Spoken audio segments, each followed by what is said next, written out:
मच्छिंद्र बांगर महाराष्ट्रातील हवामान परिस्थिती संदर्भात ताजा अंदाज देणार आहे. आपण बघतो की थोडं वातावरणातील बदलानुसार दक्षिण भारतामध्ये पावसाळी परिस्थिती निर्माण झालेली आहे. या भागात जे बाष्प तयार झाले त्याचाही देखील देशाच्या हवामानावर परिणाम होण्याची शक्यता आहे, कारण या बाजूने आता हवामान काही प्रमाणात पुढे सरकण्याची देखील शक्यता आहे. काल 2 जूनला विशेष मान्सूनची प्रगती झाली नसली तरी भारतीय हवामान खात्याकडून उद्या 4 तारखेला केरळमध्ये मान्सून येण्याची घोषणा करण्यात आलेली आहे. त्यामध्ये विशेष अडचणी येतील असं वाटत नाही, कारण हवामान स्थिती आता बदलली आहे. भारतीय हवामान खात्याने दिलेल्या अंदाजानुसार महाराष्ट्राच्या सर्व भागामध्ये मान्सूनपूर्व पाऊस सक्रिय होईल, त्याच्या संदर्भातला येलो अलर्ट देण्यात आला आहे. 4 तारखेला विदर्भामध्ये ऑरेंज अलर्ट, तर महाराष्ट्राच्या इतर भागामध्ये येलो अलर्ट देण्यात आला आहे. तशी उष्णतेची लाट कमी झाली आहे. विदर्भामध्ये ऑरेंज अलर्ट आहे. मराठवाडा सोडता इतर ठिकाणी येलो अलर्ट मान्सूनपूर्व पावसाचा देण्यात आला आहे. 6 तारखेला देखील महाराष्ट्रातील हवामान त्याच पद्धतीचं आहे. भारतीय हवामान खात्याने महाराष्ट्रामध्ये 7 तारखेला मात्र पाऊस दाखवलेला नाही, परंतु आपल्या अभ्यासानुसार महाराष्ट्रात 7 तारखेलाच पाऊस वाढण्याची शक्यता आहे.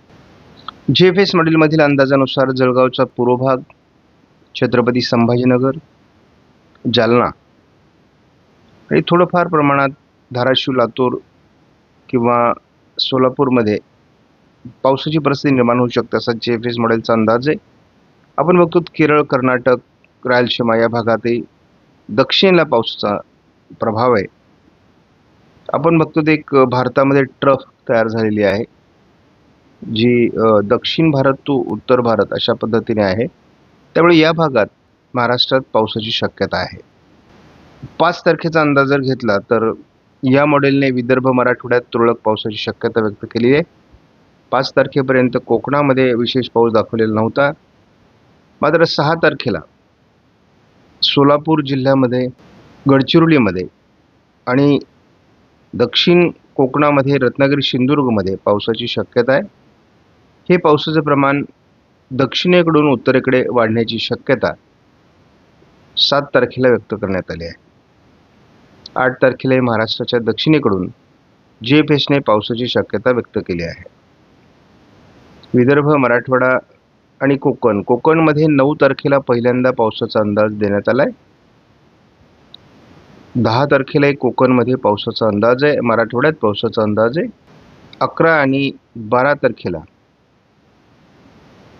वातावरणात मोठे बदल होतील असा GFS मॉडेलचा अंदाज असून जोरदार पाऊस सोलापूर, लातूर, धाराशिव, सांगली, सातारा या भागात, रत्नागिरी, सिंधुदुर्गमध्ये असण्याची शक्यता आहे. आपण 3 तारखेला वाऱ्यांची स्थिती बघितली तर या ठिकाणी एक चक्राकार स्थिती आहे. या भागात एक चक्राकार स्थिती आहे. या ठिकाणी अशा पद्धतीने वारे वक्र स्वरूपात आहेत. या ठिकाणून येणाऱ्या वाऱ्यांमध्ये या ठिकाणी मोठी डिस्टर्बन्स आहे आणि या ठिकाणाहून काही वारे या पद्धतीने बाहेर जाताना आपल्याला दिसत आहेत.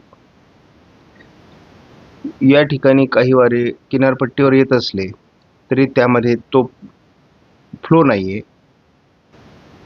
मात्र 4 तारखेला या वाऱ्यांच्या प्रभावामध्ये मोठा बदल होण्याची शक्यता असून जे मान्सूनचे वारे नियमित पद्धतीने येतात ते सुरू होतील असा अंदाज आहे. शिवाय बरेच वारे हे किनारपट्टी भागावर सरकू लागले आहेत. त्यामुळे मान्सून पुढे सरकण्यास मदत होईल. काही कोरडे वारे या दिशेने येत आहेत आणि त्यामुळे या वाऱ्यांचा प्रभाव या ठिकाणच्या काही वातावरणावर होतोय. CFS मॉडेलने महाराष्ट्रामध्ये 16 जून ते 23 जून या दरम्यान मोठं पावसाळी क्षेत्र विकसित होण्याची शक्यता या ठिकाणी वर्तवलेली आहे. तोपर्यंत मॉडेलने पावसाचा अंदाज दिलेला नाही. त्यानंतर पुढच्या आठवड्यामध्ये म्हणजे 23 तारखेपासून 30 जूनपर्यंत देखील महाराष्ट्रात चांगल्या पावसाचा अंदाज देण्यात आला आहे.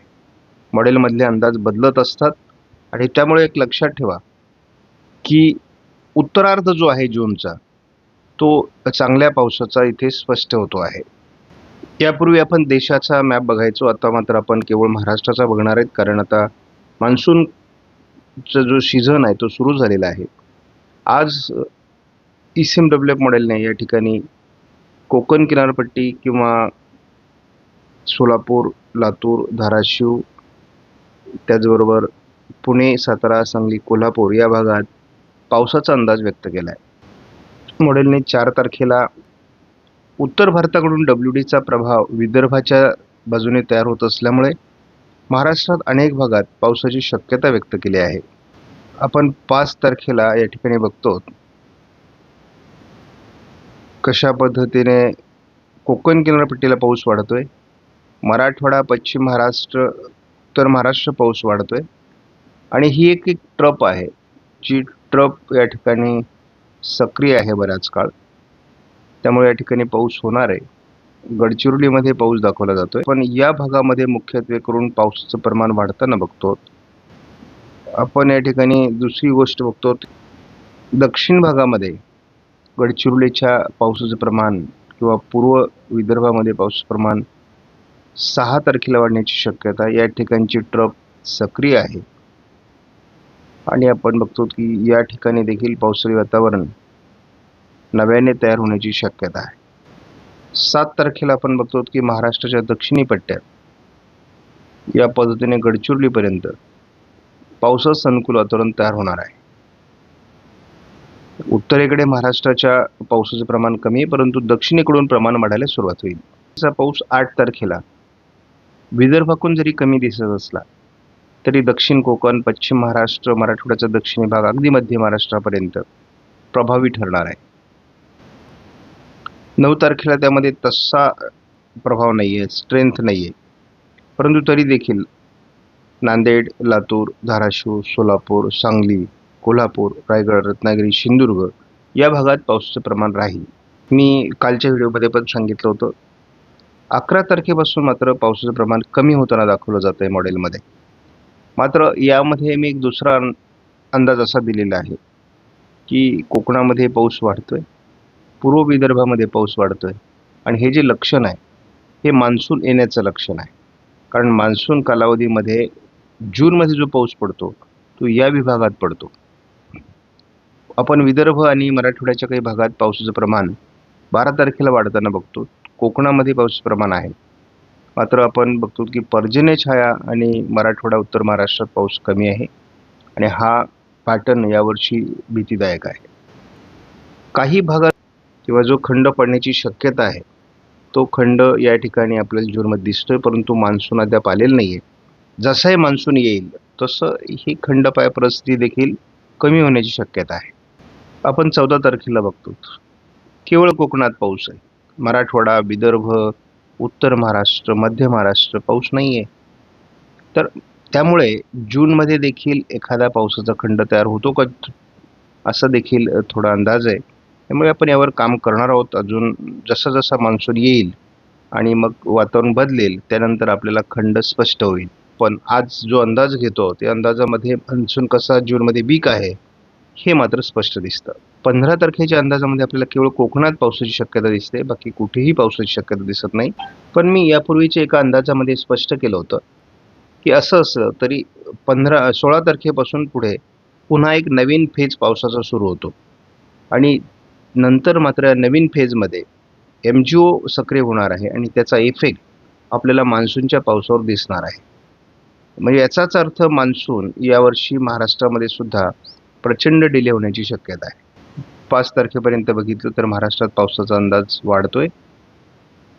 पुढे 7 तारखेपर्यंत बघितलं तर दक्षिणेकडून पाऊस महाराष्ट्राच्या वाढायला सुरुवात होईल. साधारण 10 तारखेपर्यंत चांगलं वातावरण दाखवलं जात आहे. 12 तारखेपर्यंतही वातावरण वाढ आहे.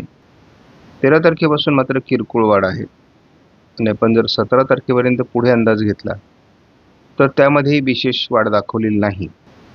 मात्र पावसाचा जो प्रभाव आपल्याला या काळात दिसतोय तो संपूर्णपणे या भागामध्ये आहे. इथे काही प्रमाणात आहे. आपण या मॉडेलचा एक धावता अंदाज बघणार आहोत. यामध्ये आपण नेहमीच याचा आधार घेतलेला आहे.